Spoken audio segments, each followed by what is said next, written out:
सहनाववतु सहनौ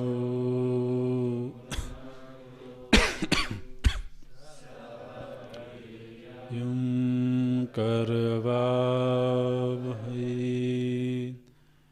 तेजस्विनावधीतमस्तु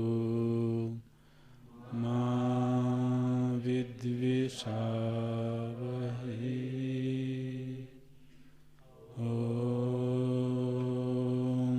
शान्तिः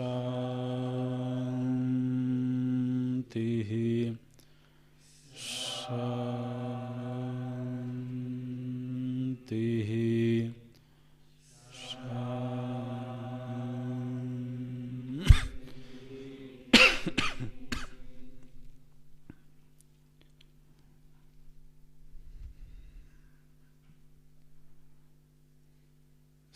सदाशिवसमारम्भाम्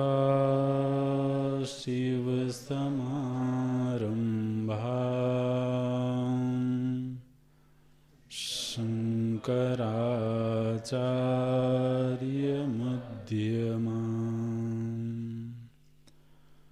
अस्मदाचार्यपर्यन्ताम्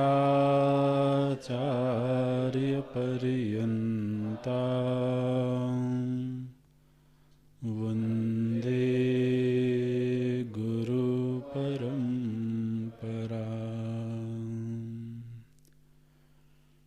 शङ्करं शङ्कराचार्यं केशवं बादरायणं सूत्रभाष्य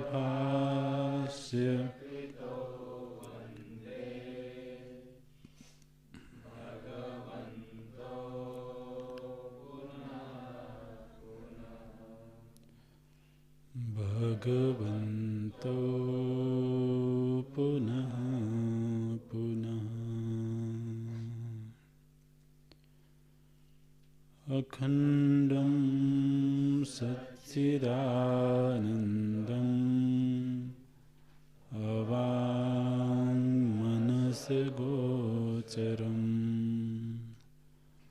आत्मानम् अखिलाधारम्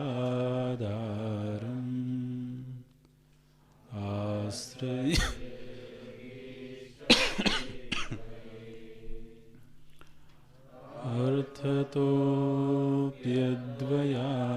अर्थतोऽप्यद्वयानन्दान् अतीतद्वैतभानतः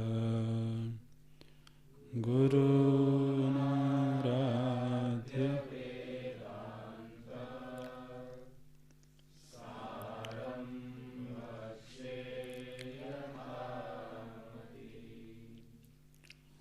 सारं वक्ष्ये यथामति।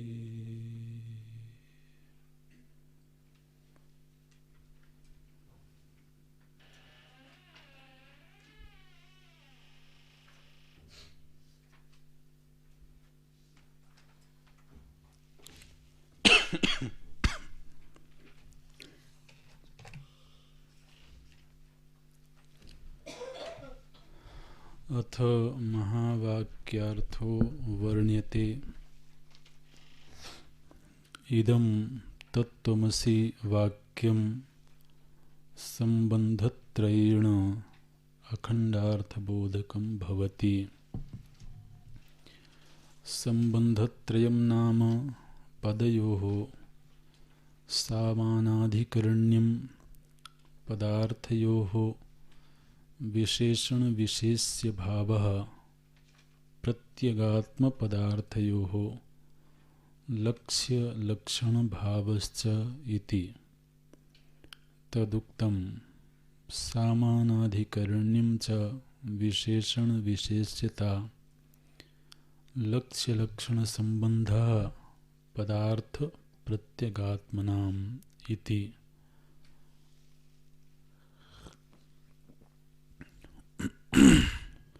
सामानाधिकरण्य संबंधः तावत् यथा सह अयं देवदत्तः इति अस्मिन् वाक्ये तत्काल विशिष्ट देवदत्तवाचक सह शब्दस्य एतत्काल विशिष्ट देवदत्तवाचक अयं शब्दस्य च एकस्मिन् पिण्डे तात्पर्य संबंधः।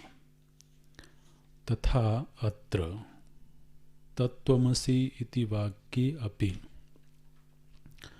परोक्षत्वादि विशिष्ट चैतन्यवाचक तत्पदस्य अपरोक्षत्वादि विशिष्ट चैतन्यवाचक त्वं पदस्य च एकस्मिंश्चैतन्ये तात्पर्य संबंधः। विशेषण विशेष्य भावः विशेषण विशेष्य भाव संबंधस्तु यथा तत्रैव वाक्ये सह शब्दार्थ तत्काल विशिष्ट देवदत्तस्य अयं शब्दार्थ एतत्काल विशिष्ट देवदत्तस्य च अन्योन्य भेद व्यावर्तकतया विशेषण विशेष्य भावः। तथा अत्रापि वाक्ये तत्पदार्थ परोक्षत्वादि विशिष्ट चैतन्यस्य त्वं पदार्थ अपरोक्षत्वादि विशिष्ट चैतन्यस्य च अन्योन्य भेद व्यावर्तकतया विशेषण विशेष्य भावः। लक्ष्य लक्षण संबंधस्तु यथा तत्रैव वाक्ये स शब्द अयं शब्दयोः तदर्थयोः वा विरुद्ध तत्काल एतत्काल विशिष्टत्व परित्यागेन अविरुद्ध देवदत्तेन सह लक्ष्य लक्षण भावः। तथा अत्रापि वाक्ये तत्त्वं पदयोः तद अर्थयोः वा विरुद्ध परोक्षत्व अपरोक्षत्वादि विशिष्टत्व परित्यागेन अविरुद्ध चैतन्येन सह लक्ष्य लक्षण भावः।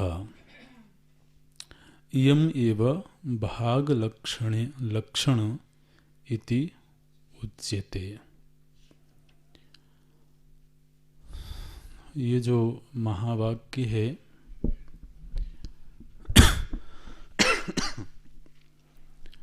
इसमें 3 तरह के संबंध देखने को मिलते हैं।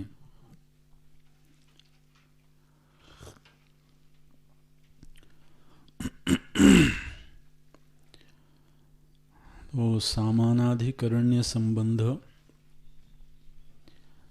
विशेषण विशेष्य भाव संबंध और लक्ष्य लक्षण भाव संबंध। जो सामानाधिकरण्य संबंध है वह पदों में है। दोनों पद एक ही अधिकरण में समर्पित होते हैं, एक ही अधिकरण के लिए हैं, इसलिए इनमें समानाधिकरण्य संबंध है। फिर जो पदार्थ हैं माने पदों के अर्थ हैं, उन अर्थों में विशेषण विशेष्य भाव संबंध है। तो इसमें प्रथम संबंध पर हम लोगों ने विचार किया। जब 2 या 2 से अधिक पद एक ही अधिकरण का वाचन करते हों तो उन पदों में समानाधिकरण्य संबंध होता है। समान अधिकरण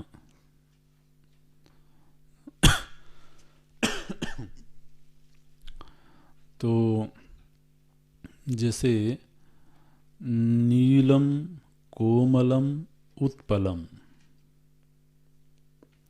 नील कोमल उत्पलम। ठीक है, कितने पद हैं इसमें? 3 पद हैं। नील कोमल लघु उत्पलम 4 पद हैं। लेकिन ये चारों ही पद एक ही अर्थ का वाचन करते हैं। एक पुष्प है हाथ में, नील कमल है, कोमल है, छोटा सा पुष्प है, तो वो अधिकरण है। वह पुष्प क्या है? अधिकरण है। किसका अधिकरण है? उन पदों का, उन संज्ञाओं का। तो वहाँ पद अनेक हैं, लेकिन वो सभी पद एक ही अधिकरण में हैं। इसलिए उन पदों के मध्य जो संबंध होगा वह समानाधिकरण संबंध होगा। ठीक है, उन्हें संबंध अनेक प्रकार के हो सकते हैं। विशेषण विशेष से संबंध भी हो सकता है। तो जैसे नीलम उत्पलम है तो इसमें विशेषण विशेष से संबंध भी है। ठीक है, उत्पल विशेष्य है और नील उसका विशेषण है। तो इनमें विशेषण विशेष से संबंध भी हो सकते हैं, समानाधिकरण संबंध भी हो सकते हैं, आश्रय आश्रित संबंध भी हो सकता है। माने संबंध के अनेक रूप होते हैं।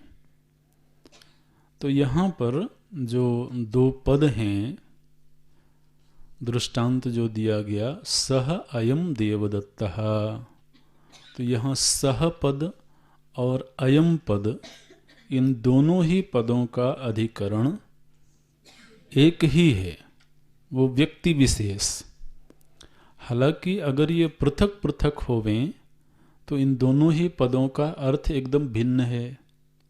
सह परोक्ष का वाचक है, कोई दूर व्यक्ति है, दूर देश में है, दूर काल में है, तो उसके लिए ये सर्वनाम बनेगा सह। और अयम जो प्रत्यक्ष है, प्रत्यक्ष के लिए ही अयम का प्रयोग होता है। अयम माने यह, सह माने वह। तो वह और यह, इन दोनों में अर्थ भेद है अगर ये अलग अलग होवें तो। लेकिन इस वाक्य में इन दोनों ही पदों का अर्थ एक ही व्यक्ति है। इसलिए ये पद आपस में समानाधिकरण्य संबंध से जुड़े हुए हैं। इसी तरह से जब आचार्य ने कहा तत् त्वम असि, तो अब देखिए तत् पद का अर्थ अलग है। तत् माने वह, वो परोक्ष का संकेत कर रहा है, और त्वम ने प्रत्यक्ष का संकेत कर रहा है। आचार्य की दृष्टि में प्रत्यक्ष है, वो स्वयं की दृष्टि में अपरोक्ष है ना। जब आचार्य ने कहा तुम, तो शिष्य को क्या भाव लेना है? अहम, मैं। त्वम का अर्थ मैं है उस वाक्य में शिष्य की दृष्टि से। और वह, तो अब वह और तुम, इन दोनों ही पदों में बहुत भिन्नता है। वह परोक्ष के लिए प्रयोग किया जा रहा है, तुम अपरोक्ष के लिए प्रयोग किया जा रहा है। लेकिन ये दोनों ही पद एक ही अर्थ की ओर संकेत कर रहे हैं। वो अर्थ है चैतन्य तत्व। ठीक है ना। तो जब तत् का संकेत किया गया, तो तत् का अर्थ है जो आपने चैतन्य तत्व के विषय में निश्चय किया है। अब कोई कहे कौन सा चैतन्य जी, तो अब ये शिष्य के मन में प्रश्न नहीं आना चाहिए, क्योंकि उसको मालूम है तत् माने क्या, और उसको मालूम है त्वम माने क्या, क्योंकि दोनों ही पदों का उसने अनुसंधान किया है। ठीक है ना, ये दीर्घ जो चिंतन हुआ है वो इन्हीं पदों के अर्थ का अनुसंधान करने के लिए हुआ है। तो उसको मालूम है कि तत् का अर्थ है वह ईश्वर, वह समष्टि अज्ञान उपहित ईश्वर, और उपाधि हटा दिया जाए तो वह ब्रह्म तत्व। ठीक है ना। और जब तुम कहा गया तो अगर उपाधि सहित इसका अर्थ लेते हैं तो व्यष्टि अज्ञान, व्यष्टि अज्ञान में उपहित प्राज्ञ और इनका आश्रय जो निरुपाधिक चेतन तत्व है, तुरीय तत्व है, प्रत्यगात्मा। ठीक है ना। तो तत् मने ब्रह्म और त्वम मने प्रत्यगात्मा। अब ये दोनों संज्ञा भेद हैं, लेकिन अर्थ एक ही है। वो अर्थ है चैतन्य मात्र। तो तत् भी चैतन्य का संकेत कर रहा है और त्वम भी चैतन्य का ही संकेत कर रहा है। तो दोनों ही पद एक ही अर्थ के लिए प्रयुक्त हुए हैं। ये पकड़ में आ रहा है। एक ही अर्थ के लिए दोनों पदों का प्रयोग हुआ है, इसलिए इन पदों में सामानाधिकरण्य संबंध है। जब उसने ये वाक्य सुना, अच्छा इस चिंतन की आवश्यकता क्या है, इनमें इन पदों में आपस में क्या संबंध है, इस चिंतन की क्या आवश्यकता है, इस विचार की क्या आवश्यकता होगा। जो भी संबंध होगा, बोले नहीं, जब संबंध का साधक विचार करता है तो उसके सामने एक अर्थ खुलता है। जब उसने ये चिंतन किया कि आचार्य के द्वारा बोले गए दो पद आपस में सामानाधिकरण संबंध से संबंधित हैं, जब इस संबंध का शिष्य को ख्याल है, उसको मालूम है संबंध, तब क्या होगा कि वो इसी संबंध को ध्यान में रखते हुए दोनों ही पदों के एक ही अर्थ में अपनी बुद्धि को समाहित करेगा। ये विषय थोड़ा सूक्ष्म है, अगर पकड़ में आए तो ठीक है। आचार्य के द्वारा दो या दो से अधिक पदों का प्रयोग किया गया, बोला गया, लेकिन उन पदों के मध्य संबंध क्या है, अगर शिष्य को उस संबंध का ज्ञान होवे तो उसी संबंध के आधार पर वह उन पदों के अर्थ का अनुसंधान करेगा। केवल पद श्रवण करने से बात नहीं बनेगी, जब तक कि हमारी बुद्धि उस पद के अर्थ में प्रवेश ना करे। ठीक है ना। पदार्थ में जब तक प्रवेश न होवे तब तक केवल पद श्रवण मात्र से कोई विशेष लाभ नहीं होना है। तो उसने पदों का श्रवण किया और पद के अर्थ में अपनी बुद्धि को समाहित करना है। तो पद के अर्थ में बुद्धि को समाहित करने से पूर्व उसको पदों के मध्य संबंध का ज्ञान होना चाहिए। तो आचार्य ने दो पद बोले और मान लीजिए उन पदों में विशेषण विशेष से संबंध है। ठीक है। तो फिर वो एक पद का अर्थ विशेष्य की खोज करेगा और दूसरे पद के अर्थ के रूप में उसके विशेषण की खोज करेगा। अब मान लीजिए कि नीलम उत्पलम ही है, और नीलम उत्पलम में जो श्रोता है उसने इन दोनों पदों को सुना। ठीक है, सुना उसने दोनों पदों को। अब उसको नीलम पद का अर्थ नहीं मालूम है। थोड़ी देर के लिए उसको पहले पद का अर्थ मालूम नहीं है। उत्पलम पद का अर्थ मालूम है। उत्पलम माने कमल, कमल का पुष्प। तो अब उसने इन दोनों ही पदों को सुना, लेकिन पूर्व पद का अर्थ मालूम नहीं होने की वजह से उसके चित्त में नीले कमल की वृत्ति नहीं बनेगी। कमल की वृत्ति बनेगी, ठीक, लेकिन पूर्व पद का अर्थ नहीं मालूम है, इसलिए उसको नील कमल की वृत्ति नहीं बनेगी। केवल कमल अर्थ स्फुरित होगा। अब कमल को जिस रूप में देखा होगा उसने, मान लीजिए लाल कमल देखा है उसने पहले, तो कमल शब्द का अर्थ तो स्फुरित हो जाएगा। लेकिन वो नीला कमल की बात कर रहे हैं आचार्य, यह अर्थ उसके चित्त में प्रकट नहीं होगा। आचार्य के चित्त में नीला कमल है, लेकिन श्रोता के चित्त में नीला कमल नहीं है। तो ऐसी स्थिति में आचार्य के चित्त में पद का जो अर्थ सुरक्षित है,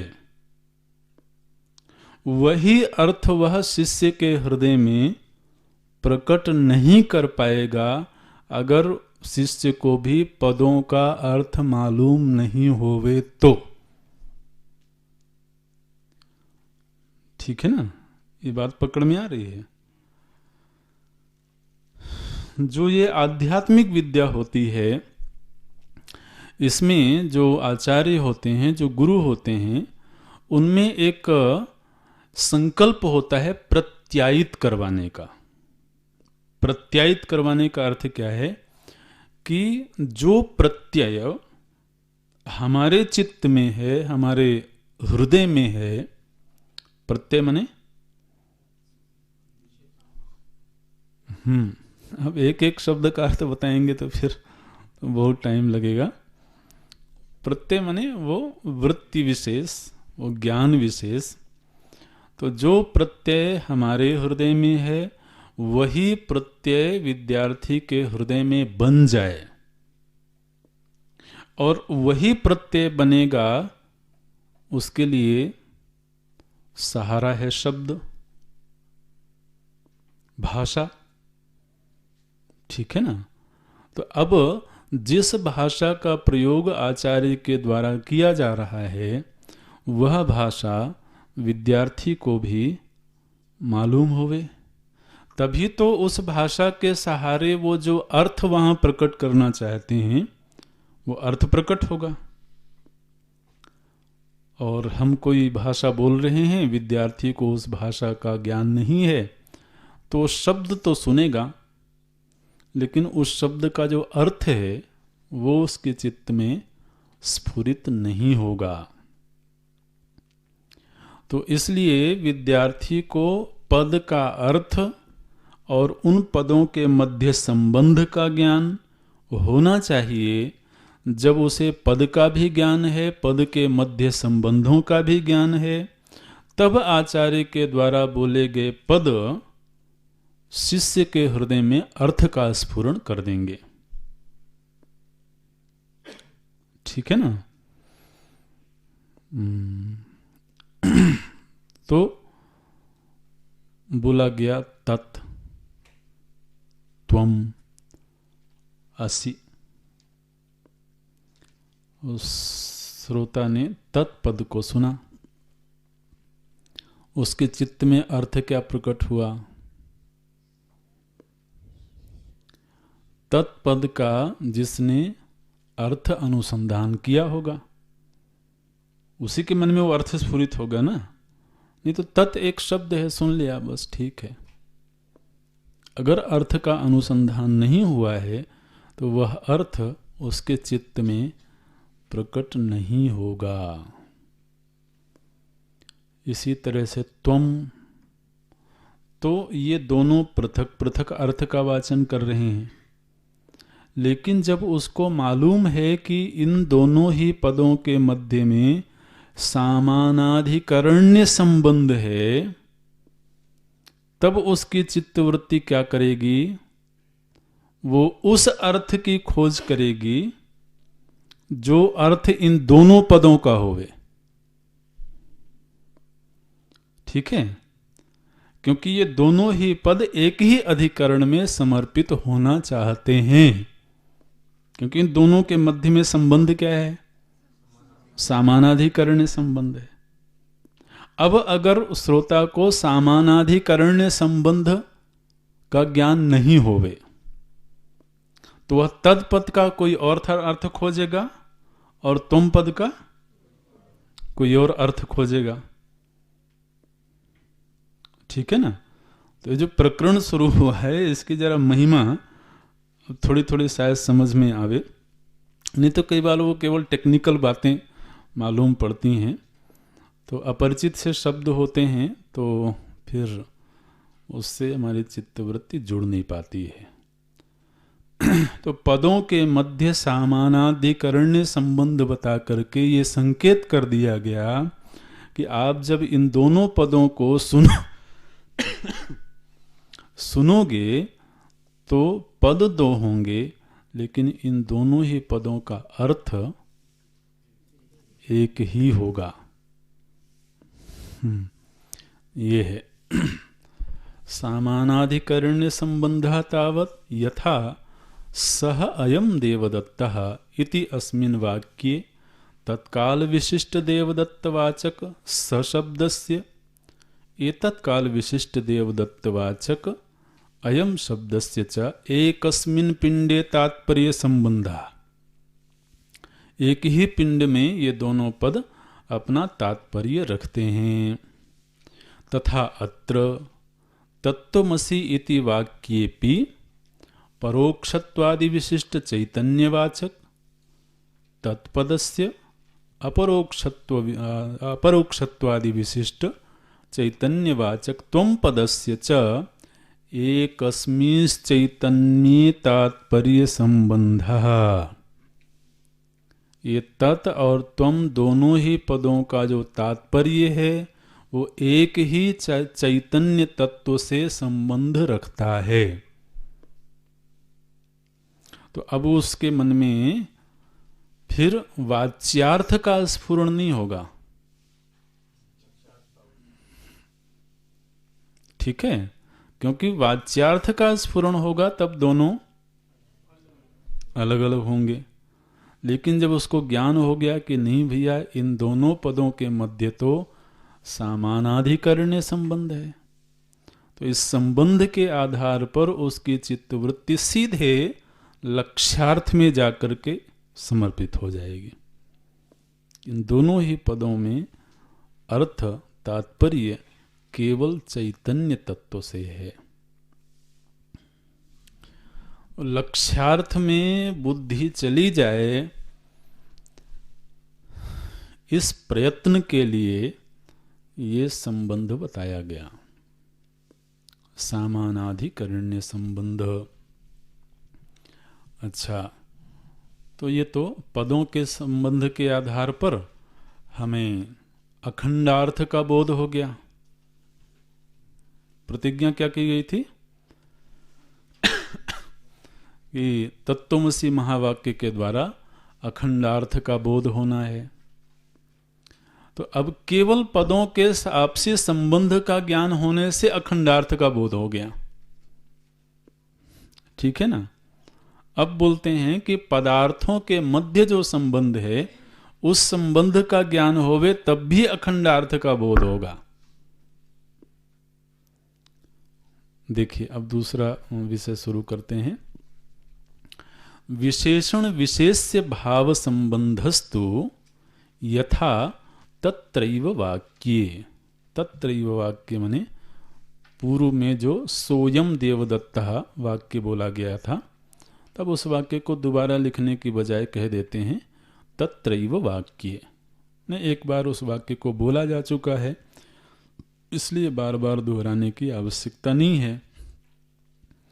तो बोलते हैं कि जो सोयम देवदत्तः सह अयम देवदत्तः, यह वाक्य है, इस वाक्य में स शब्दार्थ, सह शब्द का अर्थ क्या है? बोले तत्काल विशिष्ट देवदत्तस्य। और अयम शब्दार्थ, अयम शब्द का अर्थ क्या है? बोले एतत्काल विशिष्ट देवदत्त। एतत्काल विशिष्ट देवदत्तस्य च अन्योन्य भेद व्यावर्तकतया विशेषण विशेष्य भावः। ये थोड़ा सा और जटिल है, लेकिन कोशिश करें समझने की। पूर्व में संबंध दिखाया गया दो पदों के मध्य में, और उन पदों के मध्य संबंध का ज्ञान होने से हमें उस वाक्य के लक्ष्य में प्रवेश मिल गया। अब यहां पर बोलते हैं इन दोनों पदों का जो अर्थ है पदार्थ, और वह अर्थ वाच्यार्थ के संदर्भ में है। तो सह अयम, सह का वाच्यार्थ क्या है? उस देश और उस काल में विद्यमान देवदत्त। मान लीजिए कि उसने अयम शब्द नहीं बोला, वो किसी से चर्चा कर रहा था और चर्चा करने के संदर्भ में उसने कहा सह देवदत्त। जब उसने कहा सह देवदत्त तो सुनने वाले की बुद्धि कहाँ जाएगी? 2 वर्ष पूर्व दिल्ली में जाएगी, ठीक है ना? तो ये सह पद का वाच्यार्थ है। अच्छा, अभी उसने सह नहीं बोला, केवल अयम बोला, अयम देवदत्तः। तब उसकी दृष्टि कहाँ गई? एतत् काल विशिष्ट, एतत् देश विशिष्ट जो देवदत्त है, ने ये शुद्ध भाषा है शास्त्र की। एतत् काल विशिष्ट, एतत् देश विशिष्ट देवदत्त। और जब परोक्ष का वचन करेंगे तो क्या बोलेंगे? तत्काल विशिष्ट और तद्देश विशिष्ट देवदत्त।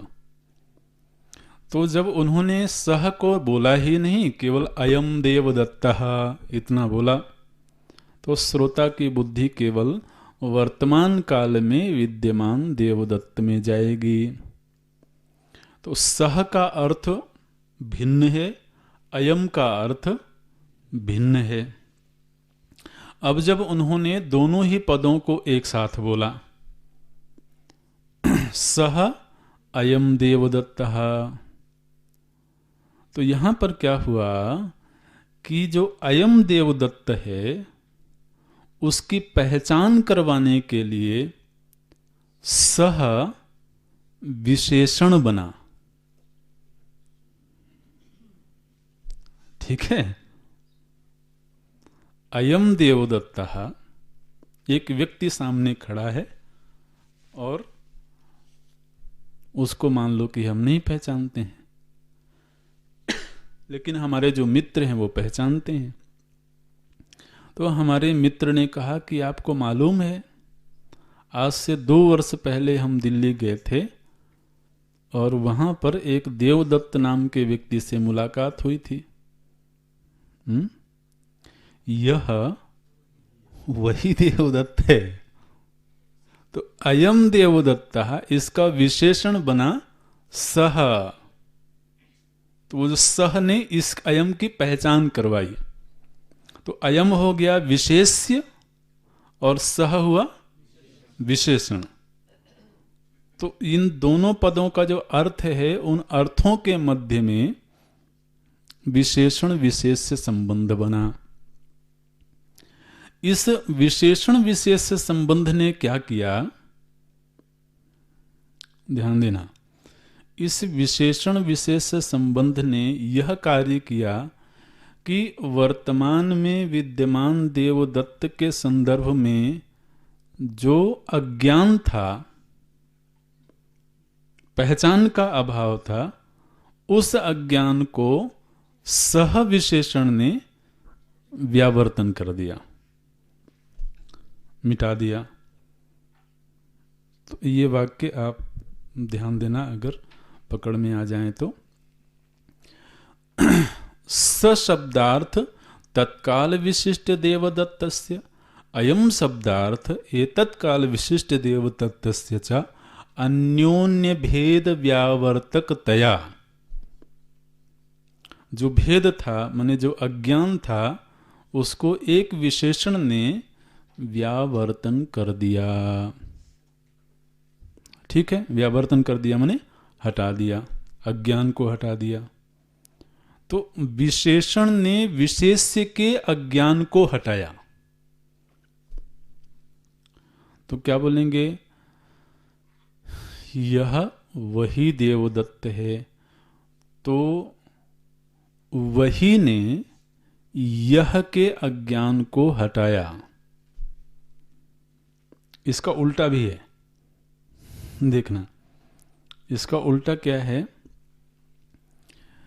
कि हमको इसकी याद नहीं करना है, उसकी याद करना है। ठीक, तो क्या बोलेंगे? यह वह यही है, वह यही है।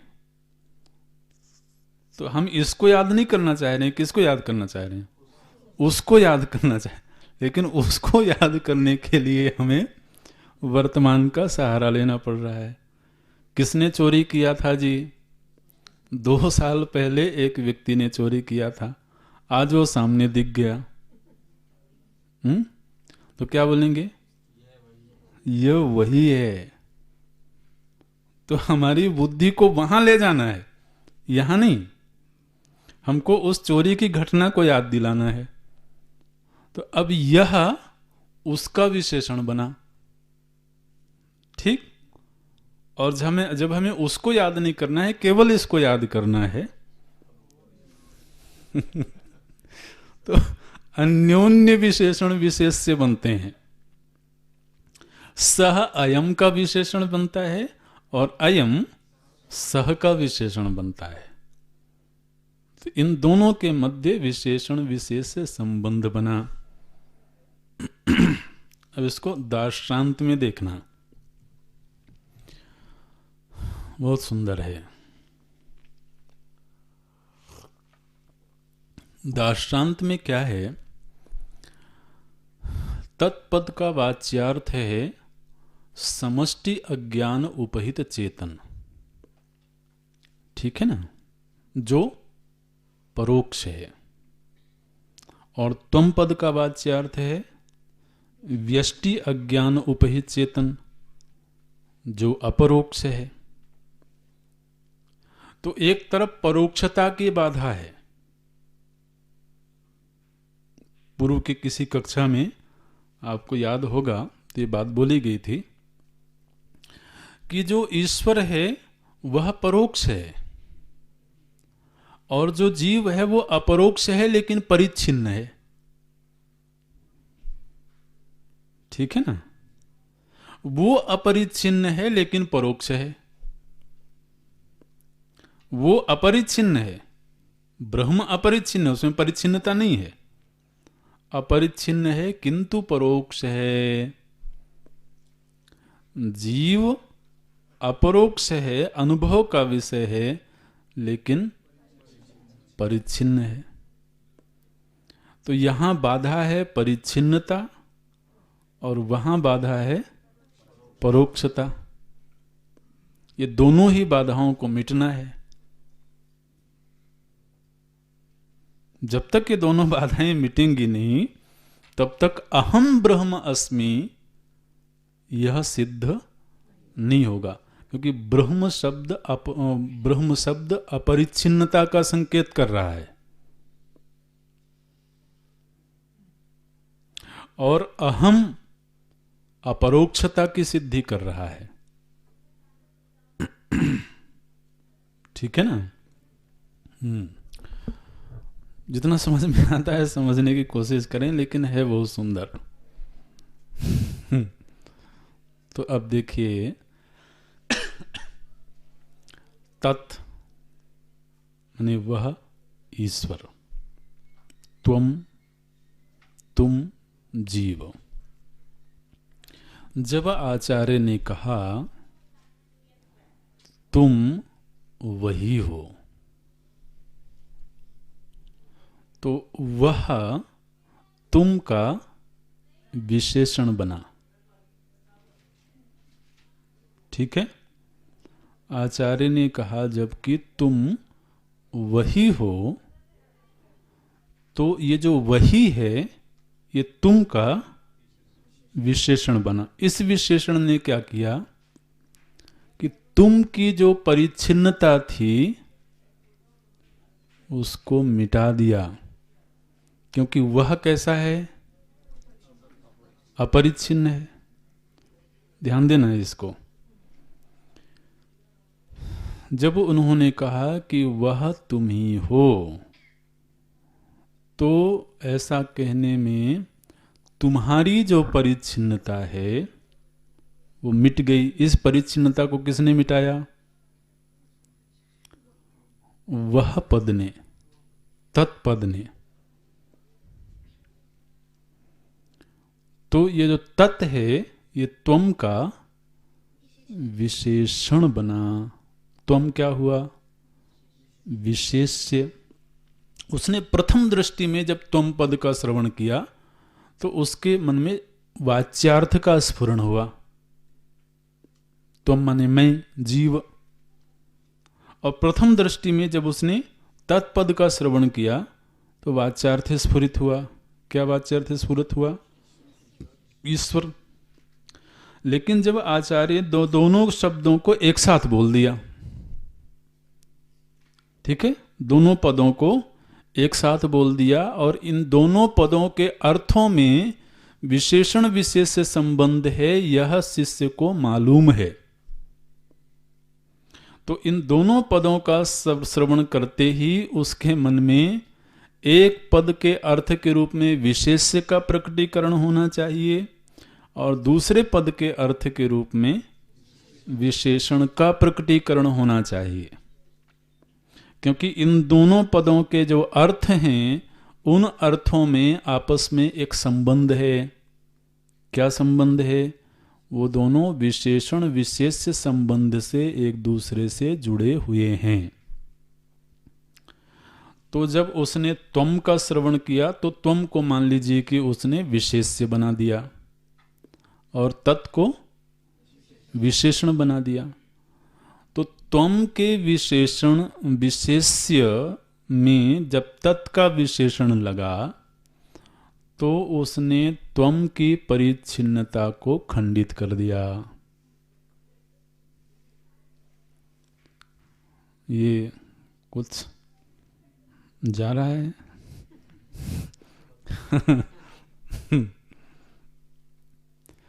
अगर उन्होंने केवल इतना ही बोला कि तुम हो,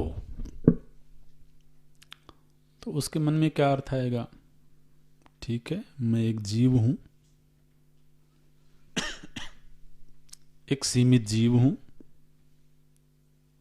लेकिन जब उन्होंने कहा कि नहीं, तुम वह हो, तो उसके मन में अर्थ आया कि मैं हूं तो सही, लेकिन इन्होंने कहा है कि तुम वह हो। अगर इतना ही कहा होता कि तुम हो तो ठीक है, अर्थ स्पष्ट है। लेकिन उन्होंने बोला है कि तुम वही हो। अब ये शिष्य जो है ना, ये अकेले में जाकर के मंथन करता है, वहां से सुन करके तो आ गया, वहां मान लीजिए बहुत अर्थ स्फुरण नहीं हुआ उसके चित्त में, लेकिन अब वो बैठ के बार बार सोचता है कि उन्होंने कहा था तुम वही हो, तुम वही हो। तो मैं वही हूं माने वह अपरिच्छिन्न है, मुझ में परिच्छिन्नता है। तो यदि मैं वही हूँ तो इसका मतलब क्या है कि मेरी परिच्छिन्नता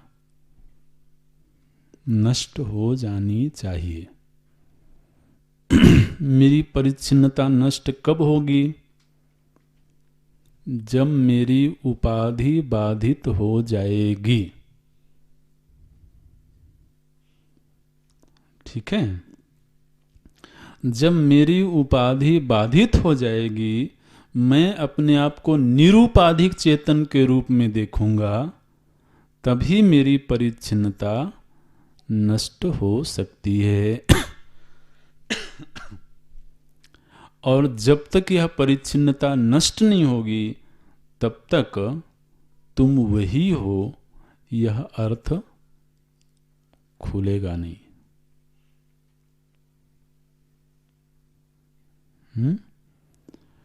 तो फिर जब उन्होंने बोला था तुम, तो उनके मन में तुम का अर्थ जीव नहीं था। उनके मन में तुम का अर्थ क्या था? निरुपाधिक चेतन था। हम तो समझ के आ गए कि मुझे व्यक्ति के लिए उन्होंने तुम शब्द का प्रयोग किया है, लेकिन मंथन करना पड़ेगा कि उन्होंने जो तुम शब्द का प्रयोग किया है वो मेरे शरीर को ध्यान में रख के किया, मेरे नाम को ध्यान में रख के किया। उनके मन में तुम का अर्थ क्या था? अगर उन्होंने कहा होता कि तुम मनुष्य हो, तुम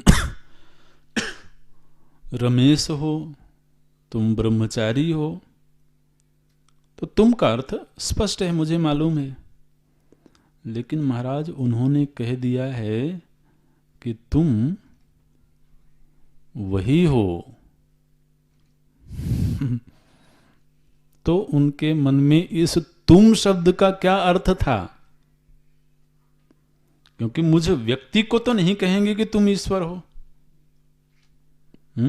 उनको मालूम है कि एक व्यक्ति ईश्वर नहीं हो सकता है। तो जब उन्होंने कहा है कि तुम वही हो, तो यह वाक्य कैसा है? सगर्भ सहेतु। यह शब्द कहीं सुना है? सगर्भ सहेतु कहाँ सुना है?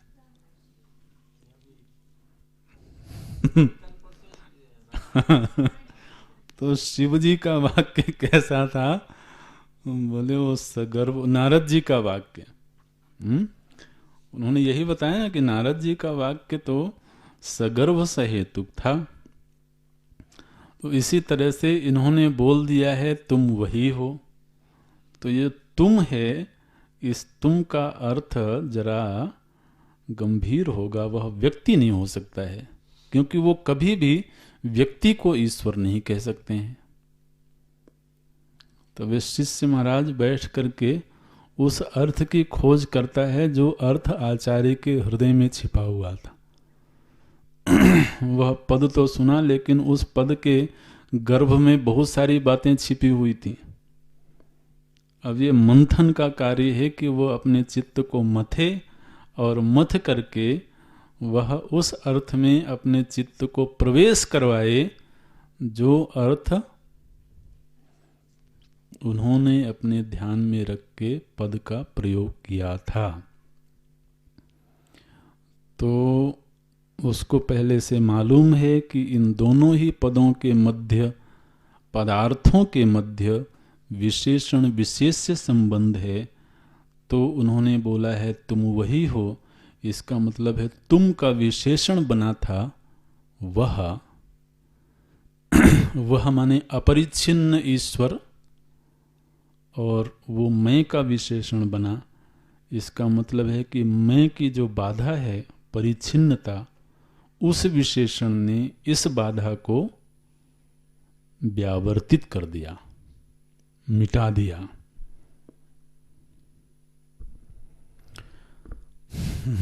देखिए बोलते हैं विशेषण विशेष्य भाव संबंधस्तु यथा तत्रैव वाक्ये स शब्दार्थ तत्काल विशिष्ट देवदत्तस्य अयम शब्दार्थ एतत्काल विशिष्ट देवदत्तस्य च अन्योन्य भेद व्यावर्तकतया विशेषण विशेष्य भावः तथा अत्रापि वाक्ये, ठीक इसी तरह से इस वाक्य में भी, अर्थात तत्त्वमसि इस वाक्य में भी अत्रापि वाक्य तत्पदार्थ, तत्पद का अर्थ क्या है?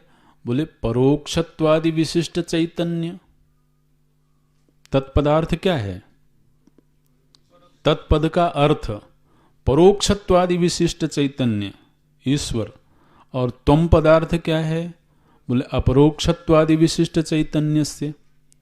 इन दोनों ही चैतन्यों के मध्य में अन्योन्य भेद व्यावर्तकतया, इन दोनों के मध्य भेद क्या है? भेद यह है कि जो त्वम है उसमें परिच्छिन्नता लगी हुई है, और जो तत् है उसमें परोक्षता लगी हुई है। ये मूल भेद यही है। ध्यान देना, जीव और ईश्वर के मध्य जो मूल भेद है वो यही है कि जीव परिच्छिन्न है और ईश्वर परोक्ष है। ये जो भेद है, इस भेद का व्यावर्तन होना चाहिए। जब तक इस भेद का व्यावर्तन नहीं होगा तब तक दोनों एक ही हैं, यह सिद्धि नहीं हो सकती है। तो जब त्वम तत् का विशेषण बनेगा तो क्या करेगा? कोई बोल सकता है? त्वम तत्पद का विशेषण बने,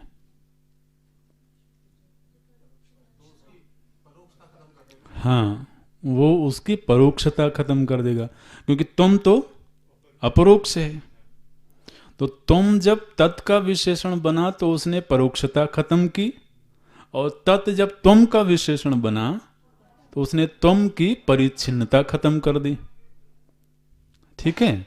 तो अन्योन्य भेद व्यावर्तकतया, दोनों ही पद एक दूसरे के भेदों का व्यावर्तन कर देते हैं, और जो अखंडार्थ है उसका बोध करवा देते हैं।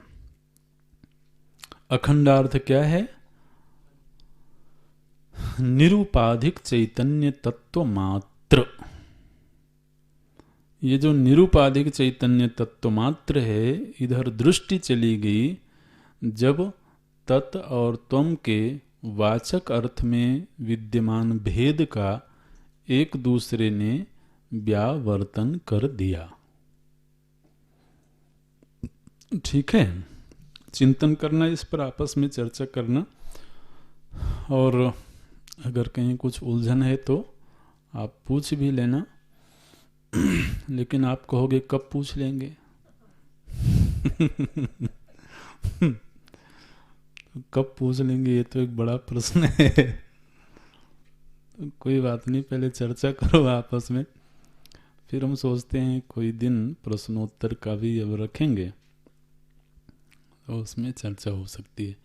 लेकिन व्यक्तिगत रूप से भी आप कभी भी आके पूछ सकते हैं, ऐसा कोई प्रतिबंध नहीं है।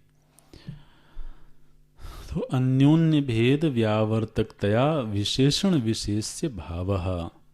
ध्यान रखना, विशेषण जो होता है वो विशेष्य में रहने वाले अज्ञान का निवारण करता है।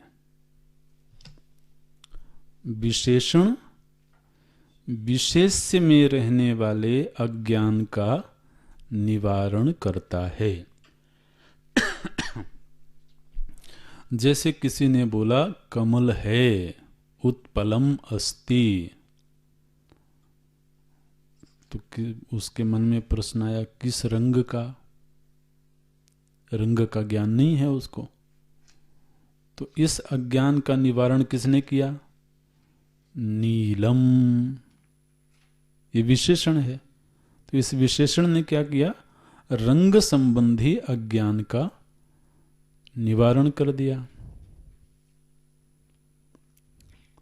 तो विशेषण जो होता है वह हमेशा विशेष्य में रहने वाले भेद का निवारण कर देता है।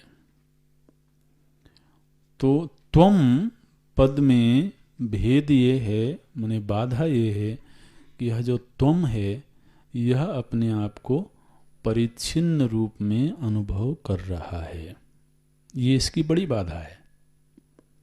लेकिन इस त्वम का जब विशेषण बन गया तत्, तो उस तत् नाम के विशेषण ने क्या किया, त्वम की परिच्छिन्नता को मिटा दिया। और महाराज ईश्वर हमसे बहुत दूर पड़े हुए हैं। अब वो दूरी सही नहीं जाती है। ये परोक्ष कब तक रखेंगे? ये परोक्षता जो है ये महाराज बाधा बनी हुई है। तो अब तत् का विशेषण बना त्वम। तो इस त्वम नाम के विशेषण ने क्या किया, बोले तत् की परोक्षता को मिटा दिया। अब वह कहाँ मिल गया? बोले अब वह परोक्ष रूप में नहीं, अपरोक्ष रूप में अनुभूति हो गई, वो दूर नहीं रहे।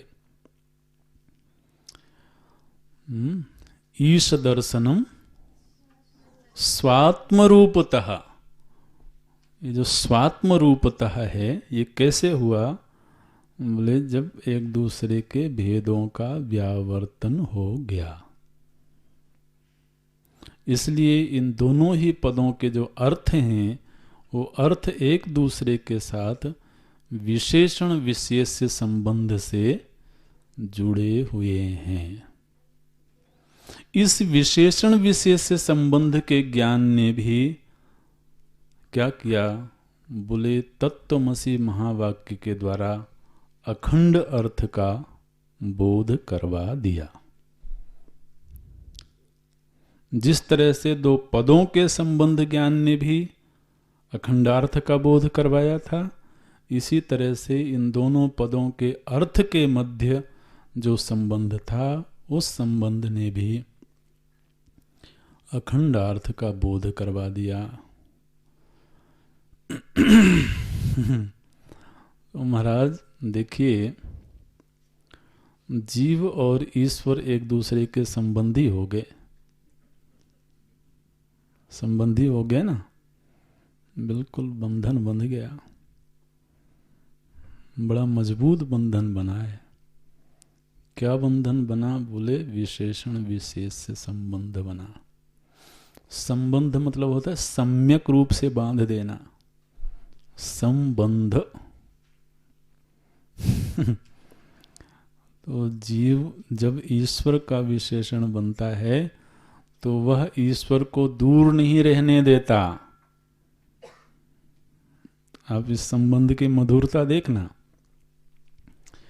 जीव जब ईश्वर का विशेषण बनता है तो वह ईश्वर को दूर नहीं रहने देता, और ईश्वर जब जीव का विशेषण बनता है तो वह जीव को सीमित नहीं रहने देता। वो जीव महाराज सीमित नहीं रह जाता है, फिर उसकी जो सीमाएं हैं वो धीरे धीरे करके खत्म हो जाती हैं। ये सीमाएं ही तो कमजोरियां हैं, और क्या है। वह यदि प्रत्यक्ष हो जाए, अपरोक्ष हो जाए, तो फिर हमारी कमजोरियों को किधर रहने देगा, हमारी सीमाओं को किधर रहने देगा। तो इन संबंधों की मधुरता पर ध्यान जाए तो ये और खुल जाते हैं। ये दो संबंध हुए, विशेषण विशेष्य भावः। तीसरा संबंध है लक्ष्य लक्षण संबंधस्तु। लक्ष्य लक्षण संबंध किस किस के बीच में है? तो पूर्व में बताया गया था प्रत्यगात्मा और पदार्थ। पदार्थ माने वाच्यार्थ। अब ये जो लक्ष्य लक्षण संबंध है यह हाँ, प्रत्यगात्मा और वाच्यार्थ के मध्य है, तो इसमें प्रवेश करें। अभी वक्त चाहिए। लक्ष्य लक्षण संबंधस्तु यथा तत्रैव वाक्ये स शब्द अयम शब्दयोः तदर्थयोः वा विरुद्ध तत्काल एतत्काल विशिष्टत्व परित्यागेन अविरुद्ध देवदत्तेन सह लक्ष्य लक्षण भावः। तथा अत्रापि वाक्ये तत्त्वं पदयोः तदर्थयोः वा विरुद्ध परोक्षत्व अपरोक्षत्वादि विशिष्टत्व परित्यागेन अविरुद्ध चैतन्येन सह लक्ष्य लक्षण भावः इयमेव भाग लक्षणा इति उच्यते। अगली कक्षा में देखते हैं।